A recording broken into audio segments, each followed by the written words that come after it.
عالمی مدنی مرکز فیضان مدینہ کراچی میں اس وقت ایک سما بندھا ہوا ہے جہاں مختلف زبان، رنگ و نسل اور طبقات کے افراد ایک چھت تلے رمضان مبارک کی برکتیں سمیٹنے میں مشغول نظر آتے ہیں۔ امیر اہل سنت دامت برکاتہم العالیہ دعوت اسلامی کی مرکزی مجلس شورا کے نگران مولانا محمد عمران اتاری، اراکین شورا، مفتیان کرام، مبلغین دعوت اسلامی اور ذمہ داران جلوہ افروز ہیں اور اپنے بیانات کے ذریعے عاشقان رسول کو بھائی چارہ اور امن کا درس دیتے نظر آتے ہیں۔ کسی بھی زبان، رنگ و نسل اور طبقات سے بالا تر ہو کر عاشقان رسول اس مبارک ساعت میں اپنے رب کو راضی کرتے ہوئے نظر آ رہے ہیں۔ عاشقان رسول کا کہنا تھا کہ الحمدللہ ہم اپنے رب کو راضی کرنے کے لیے یہاں آئے ہیں اور یہاں دیا جانے والا سبق انشاءاللہ باہر جا کر لوگوں کو بھی دیں گے تاکہ ہمارا ملک امن کا گہوارہ بن سکے۔ ہر زبان کا، ہر صوبے کا، ہر علاقے کا بندہ موجود ہے ادھر، صحیح ہر زبان کا ادھر ماشاءاللہ سب داری مبارک دیتے ہیں، امامہ شریف دیکھتے ہیں، ماشاءاللہ سب بھائی کے نام سے ماشاءاللہ پکارتے ہیں، ماشاءاللہ بہت اچھا لگتا ہے ادھر ماشاءاللہ سب جو ہے نا بھائی چارے سے رہ رہے ہیں یہاں، اور مجھے یہ خود حیرت ہوتی ہے، میں نے ایک دو بندے سے ڈسکس بھی کیا کہ یہاں ہر قسم کے لوگ ہیں ماشاءاللہ، کیسے مل جل کے رہ رہے ہیں،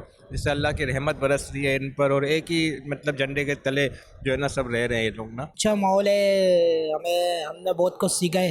قرآن کے حوالے سے سیکھا ہے۔ مدنی مذاکرہ دیکھتے ہیں ہم لوگ، مدنی مذاکرے سے اٹھنے کا دل ہی نہیں کرتا ہے ہمارا۔ دعوت اسلامی کے تحت قائم مدنی مراکز میں اس وقت عاشقان رسول کو نماز، روزہ، 12 دینی کام، راہ خدا میں سفر اور دیگر دینی کاموں کی ترغیبات دلائی جا رہی ہیں اور ہزاروں کی تعداد میں عاشقان رسول ذکر و اذکار میں مصروف نظر آتے ہیں۔